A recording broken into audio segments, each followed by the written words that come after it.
get started. So thanks everybody for joining the talk this afternoon about how you can take your content to the next level by making it compliant, compelling, and keyword optimized. My name is Anderson Clutz. I'm a Senior Solutions Engineer at Acquia. And I thought I would start with this data point. So according to Gartner, most of the buyers are 57% of the way, so more than half of the way through their buying process before they will reach out to any of the vendors. So what that means is, before they're even talking to you, they've already made a bunch of decisions around, what kind of factors they're going to consider as part of their purchase, maybe who they see as the front runners, and so on. So they're making a lot of those decisions before you even get a chance to talk to them, which means you have to really make sure that the content you produce is going to get in front of them before you get a chance to directly engage with them. So in that kind of a world, what can you do to compete? Certainly you can make sure that your content is going to be compliant. You can make it compelling so that once people see it, it's going to be persuasive. And finally, just make it visible. Make sure that they'll get to see that, again, while they're part of that upfront 57% of their buying journey. Now, in terms of the capabilities that translates into, we're going to talk today about making your content compliant by making sure that it complies with privacy and accessibility guidelines. We're going to talk about making it compelling through personalization and A/B testing, and making sure that it's visible through things like technical SEO and keyword optimization. So let's start by talking about achieving compliance. And I use the word compliance to really roll up a couple of different things. So number one is sort of making sure that there's a sense of trust in terms of how people are interacting with your content, and also inclusiveness, specifically with regards to accessibility. So I'm sure a lot of folks are familiar with GDPR. If your organization, even if you're not based in the EU, if you fall afoul of some of the GDPR regulations, you can face fines of up to 20 billion euros. So they're pretty stiff. I mean, these are not things to take lightly. There's also CCPA, and I know even in Canada there's been draft legislation around privacy regulations. So this is definitely the kind of thing you want to take seriously, try and be proactive and get in front of. Now, talking about accessibility, there's clearly some legal guidelines in terms of different places. In Ontario, where I live, we have IOTA as sort of, critical legislation that you need to comply with. There's also, a strong moral argument around inclusiveness, but, there's also a good business case. So if you look at Apple, there's an estimate that 5% of iPhone customers really rely on accessibility features. But for a company like Apple, that 5% translates into $10 billion in annual revenue. So we don't have to be Apple for accessibility to be compelling, but the numbers are there to support. There's a strong business case to say, if you err on the side of inclusiveness, it will translate to your bottom line.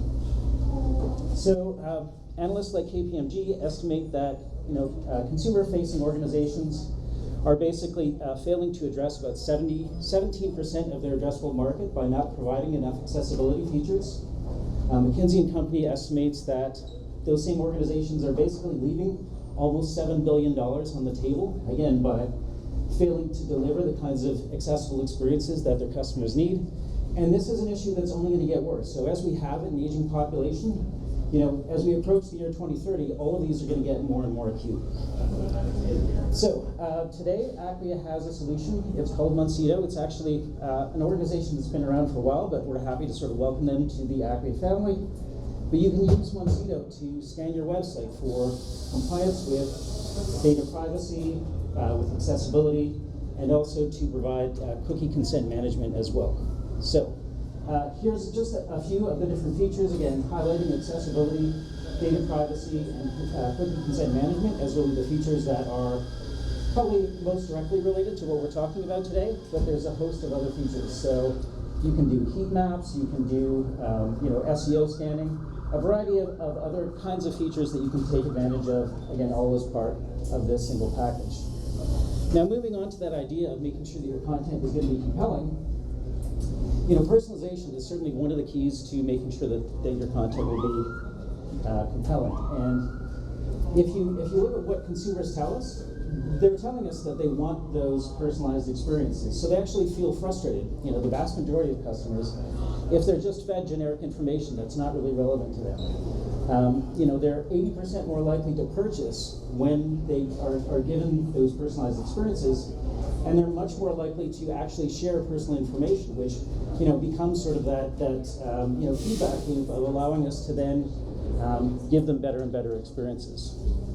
And certainly when we talk to businesses that are doing personalization, they're getting some pretty major business results. So, you know, pretty compelling uplift in terms of the kinds of business results they get, you know, basically cutting their customer acquisition cost in half.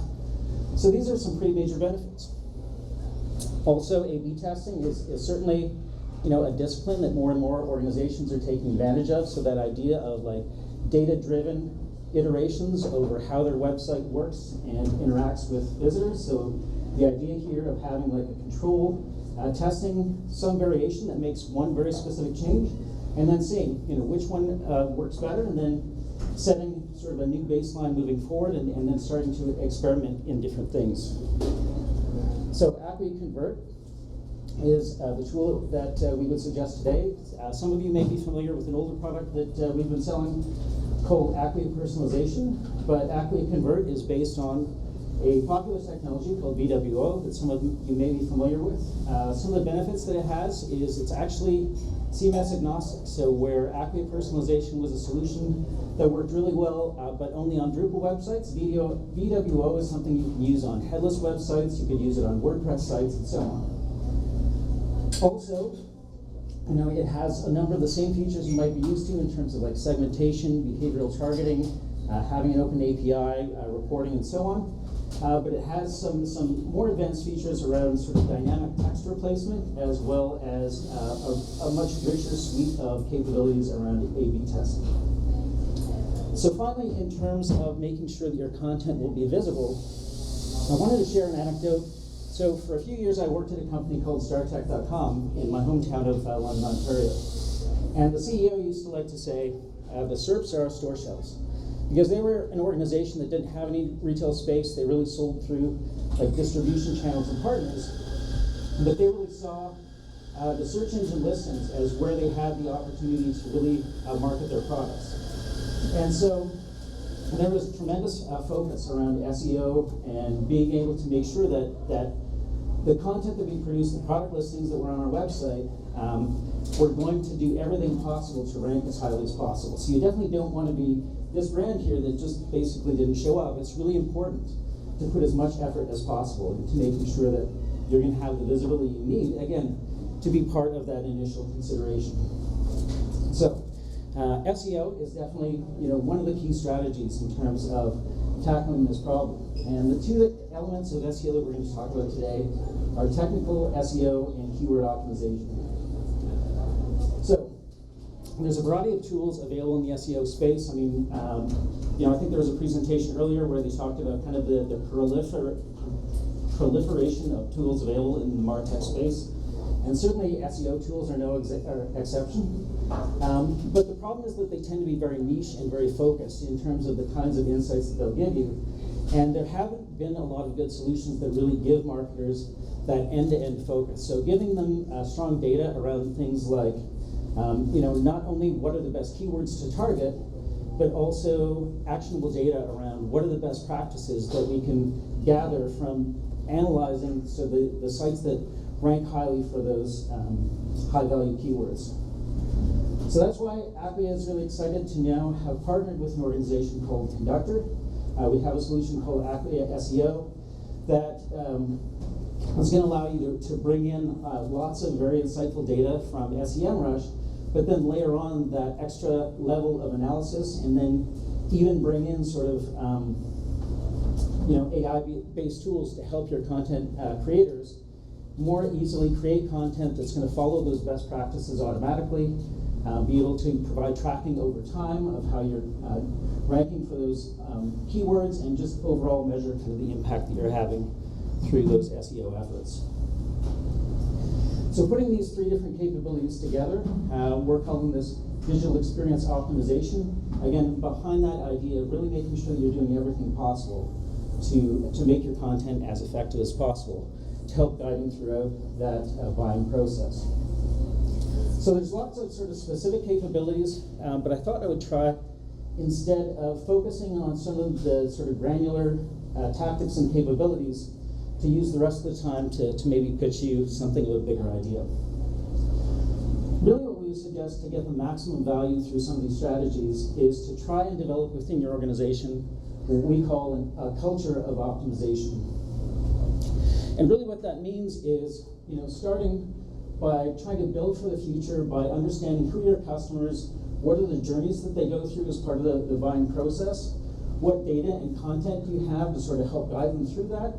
Are there certain assets like images, rich media, different kinds of one-pagers and so on that may also be useful? And from a data standpoint, where is it that you need to get to, and are there certain milestones that you can hit on that path? As you start to define some of those, now you can get into more of a test and learn phase. So you're starting to measure and work at things like your findability of your content, starting to focus more effort around accessibility and creating that targeted content, starting to leverage AI tools to help your content creators do this in a more repeatable way, and then using experimentation and personalization so that once you actually get people to your website, that you're really driving the engagement and driving the results that are ultimately going to move the needle on your bottom line. Also in this phase is where you should start to think about how you can get that single 360-degree view of your customer across different channels. So you may have good visibility about how they're interacting with you on your website, but you want to stitch that together with how they're responding to email campaigns, maybe calls into your call center, and so on. As you start to get more sophisticated with that, now start to make all of that data-driven. So start to get customer segmentation to have a more granular sense of your customers. Start to do data-driven experimentation and personalization, really taking the SEO and accessibility efforts to the next level, and then starting to activate some of your campaigns in a more cross-channel way, so as opposed to being siloed for individual campaigns. And then finally, taking this to the highest level, now you can really start to optimize and achieve that highest level of sophistication by making sure that data-driven processes are really baked into every part of your organization and really how they interact with each other. So breaking down those silos. I'm going to start to do experimentation and personalization at scale. Again, as you start to develop the muscle memory around the use of those sophisticated tools, having deep analytics around your customers and their needs, and finally starting to use machine learning segmentation to be able to do behavioral analysis and prediction around things like, which of our customers are most likely to buy within the next 48 hours, what channel is going to be most effective for them, and so on. All of that is going to allow you to really have this culture of data-driven operations that are going to optimize, the customer journey, your KPIs, and then be able to iterate on that over time, all of which is going to give you the ability to really maximize your conversion rates, your customer lifetime value, really leverage the value of the data that you have, maximize the brand and customer experience, and also reduce your media spend by being much more targeted in terms of where you need to engage with your customers. So, I think with that, I'll open it up for questions if anybody has any. Also, I can be reached on all the Drupal and social channels as ManClue, and there's my email as well.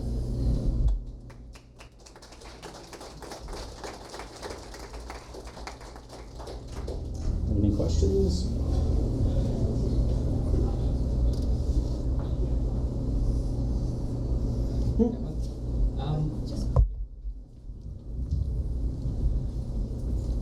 Hello, my name is Matthew. So my question is about this new tool that lets you do A/B testing and such. What's the difference between that and Acquia Personalize? So I would say, if anything, it's a much stronger tool for A/B testing. I would say where personalization really started off with personalization and then added more A/B testing capabilities. If anything, VWO is the opposite. So it started off as more of an A/B testing tool. You can do much more things around sort of like multivariate testing, so being able to have multiple elements on the same page, all as part of a single test in terms of how they swap out. You can do things like redirect people to entirely different pages based on an experiment. So if you wanted to like completely overhaul an entire page and see which variant of the whole page works better, you can do those kinds of things. It has, I would say, richer recording. So there's a number of things, and then obviously there's the additional benefit to be able to say, it will work with like a headless site or different kinds of things as well, as opposed to only for sort of Drupal front-ended sites. Yeah. Maybe it's not. My question is about Monsida. Can you just scroll up to Monsida? Or maybe early, yeah? No, this one. Okay. No. Yeah. Yeah, can you just a little bit more detailed about this? And how to use this tool? Is there any free or some version? Or maybe Sure. Trial, yeah. Trial. Yeah, great question. So there are a couple of different ways you can try out the tool. So certainly if you talk to somebody at Acquia, we can do a scan of 500 pages on a particular site to sort of give you a sense of like the kinds of insights you'll be able to see. So you'll be able to get accessibility, quality assurance, and content policies information as part of that sort of trial scan. There is also one of the benefits of Monsido is it has a browser extension. And so one of the things that's cool about that is you can go to any page on the site. It doesn't have to be one you own, and you can do a single page scan on that and get some of that same kinds of information. So those are two ways to try it out. One other thing I'll mention, because I didn't go into a lot of detail, I know, there's actually two parts to Monsido. So one is a crawler that will go through and grab a bunch of information, sort of, again, accessibility, those same ones. But there is also a script that you can install on your site, and that's where you can start to use things like the consent manager, heat maps, and some of the other capabilities. So a variety of different capabilities. It's also very composable, so there are like different pieces of it that you can use. So you can start off with just a simple part if there are only a few pieces that you need, but then you can add on capabilities as you need them. Okay. Okay. Thanks. I guess kind of a two-part question. Is it fair to say that Acquia is, I guess, moving away from just focusing on Drupal to other CMSs with this product suite? And part two, to what extent, if any, do these products integrate with your Widen offering?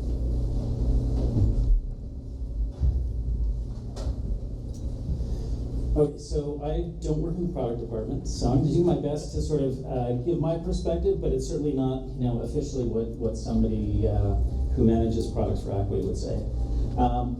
I would say from a business strategy standpoint, it always makes sense to think about, if you have, let's say, a hosting customer, beyond hosting, what are the other kinds of things that they need to do, or that they need in order to have an effective website. So in this particular case, as we've talked about, making sure that it's performant, it's reliable, it's secure, all of those things that people have trusted Acquia for 17 years now.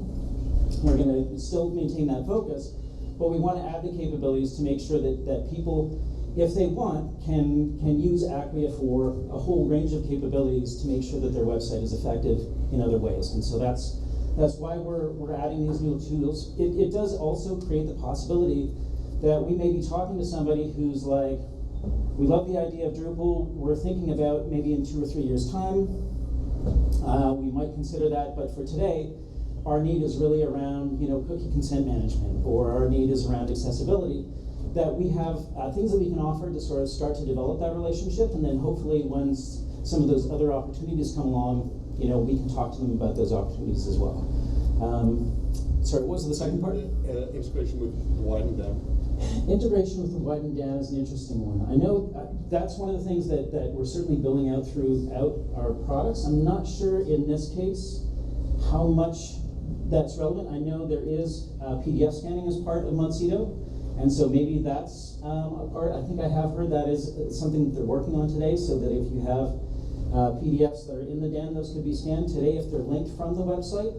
The scanner would pick them up that way, but potentially to be able to scan PDFs even before they get posted to the website, I think is something that we're working on. Yeah. Thank you. Is that time? All right. Thanks very much.